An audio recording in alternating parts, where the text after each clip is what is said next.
Thanks again for joining us in our series Old Things New as we demolish our old garage and build a new home studio in its place. As a homeschool family, we are working together with the help of a few friends to self-build a home studio.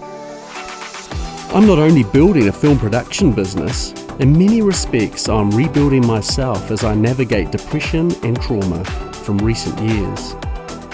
To keep track of future episodes, please subscribe to my channel as we complete each step and achieve our dream.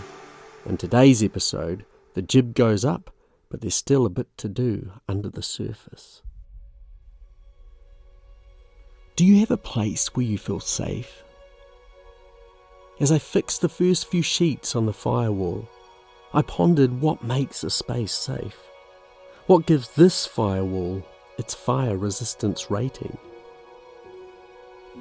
In New Zealand, there are 3 areas that have to be proven. Structural adequacy, which ensures the framing won't collapse. Integrity, where all gaps and joins are to be sealed to stop flames passing through. In my case, all joints will be plastered and 12 tubes of fire and sound seal will go around the perimeter. And finally, insulation, which reduces heat passing through the wall and rising beyond a specified temperature range and time frame. For our firewall, we've installed braceline jib on both sides of the framing, with linear boards on the outside. All internal joins are plastered and sealed before the ceiling framing can be installed. With many nights working alone, I mastered the art of holding things in place by using clamps and leaning props against the wall. I'd spent a lot of time trying to work out the order of installation. Before the ceiling battens could be put in, the firewall had to be fitted from floor to ridgeline, but the insulation had to be fitted and signed off before I could put up any jib. It was a circular problem similar to the age-old question, what came first, the chicken or the egg? In the end, the building inspector gave me the pass, but I would be required to provide a photo to prove the firewall was stopped and the ceiling insulation was installed snug without any gaps.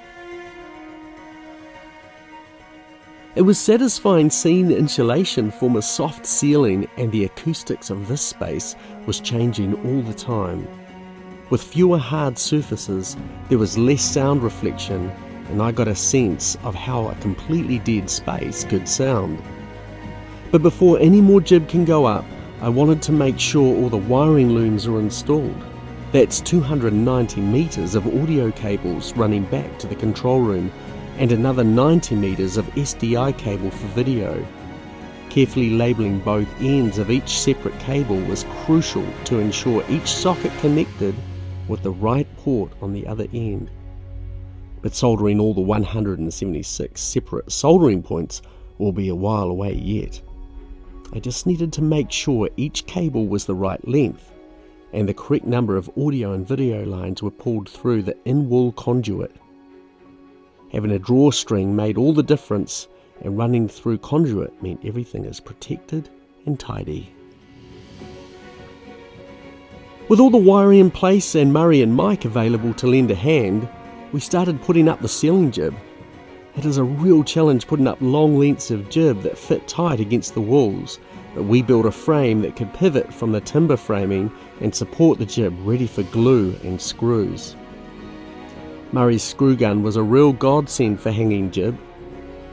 The first sheet went up easily, but the second sheet required a cutout for the ventilation ducting, and the ceiling cables needed to be fed through the carefully plotted hole. We were pros by the third sheet, which went up effortlessly. I'm always amazed at how much work 2 people can do compared to 1, and with 3, the work seemed to be halved again. The first ceiling was almost complete. Just one more part sheet was to be cut, then raised and fitted by hand. The studio ceiling was up, a major milestone was met, and all went up a lot easier than we first thought. It was the raked ceiling that would take a bit more effort. As we were no longer working from the ground, we had to set up scaffolding. The ceiling had a pitch of 22.5 degrees, and at the ridgeline we will be working at almost 4 meters. With 2 people holding the jib in place and supporting its weight, the other person would put in all the screws. An awkward exercise in general, especially when the screw gun jammed and we found ourselves holding our arms above our heads for extended lengths of time. Without warning, Catherine and the kids turned up to inspect the almost complete ceiling. I shuffled around the scaffolding while Mike and Murray fetched the next sheet. With a few quick measurements, I drilled a pilot hole for one of the recording lights, specifically placed so the kids can see if I'm filming or recording from the main door. The last sheet was fixed in place and all the holes were drilled in the right place. Finally, the skylight sheet was cut after installation for easier handling and to make use of a more rigid sheet.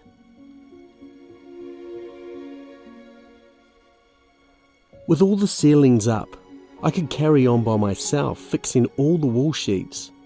Most of the work remaining can now be done by myself, and as I continued, I realised that the work parties I have enjoyed have now come to an end. With mixed emotion, I became aware that this dream now rests firmly on my shoulders. Not having to rely on others help to finish a specific part of the build may have seemed positive, but losing the conversations and camaraderie took a different toll. In spite of me living out my dream, I was still struggling with depression. And the only way I knew to cope was to block out my thoughts with distractions. In my case, I listened to a bunch of audiobooks and podcasts on all types of topics, from Alexander Solzhenitsyn's The Gulag Archipelago to Michael J. Kruger's Bully Pulpit. It seemed to me that hearing of others' hardship made my challenges seem so small that I had no excuse for how I felt.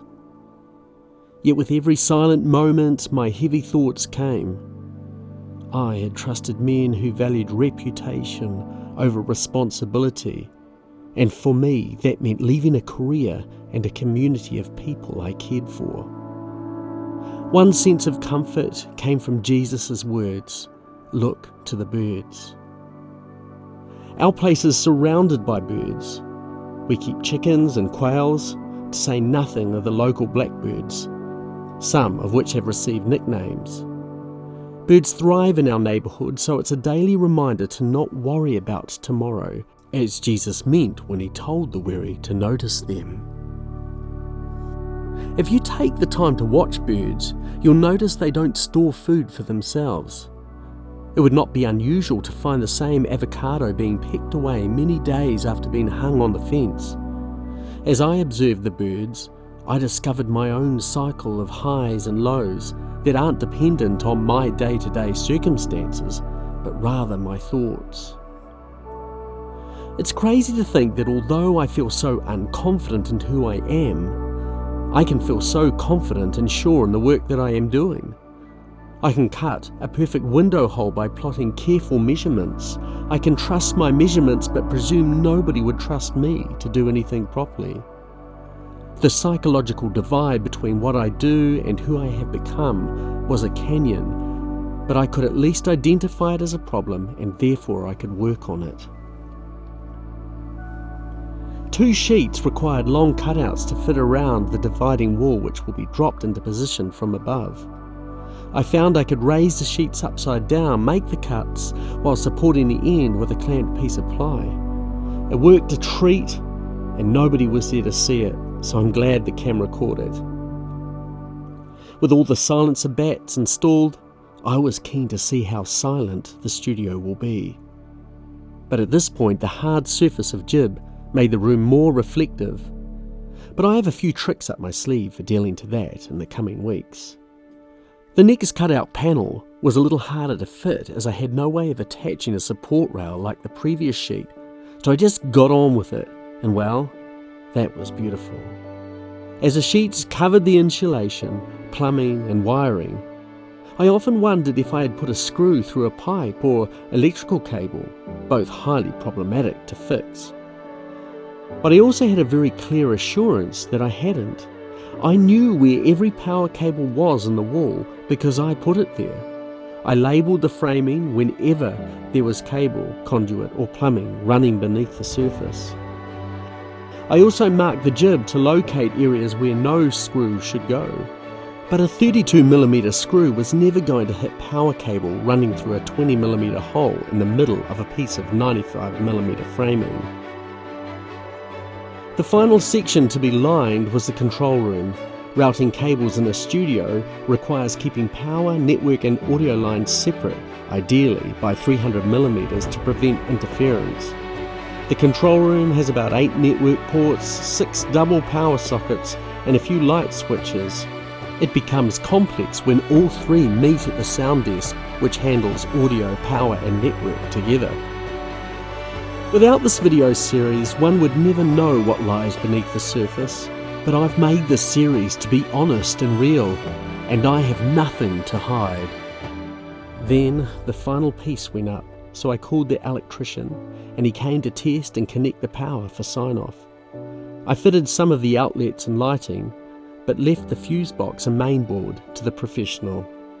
The beauty of having dreamt long and hard and being able to visualise where each power socket needed to go meant there were no surprises and they ended up in the right place.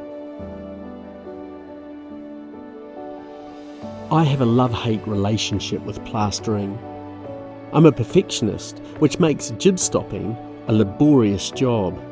It is all about appearance, and even though the wiring is tidy, the insulation is snug and most of the screws are not driven too far through the jib, the only part that is seen is what is not concealed with plaster. Every rough edge and missed bump will be revealed under certain lighting conditions. That's what light does.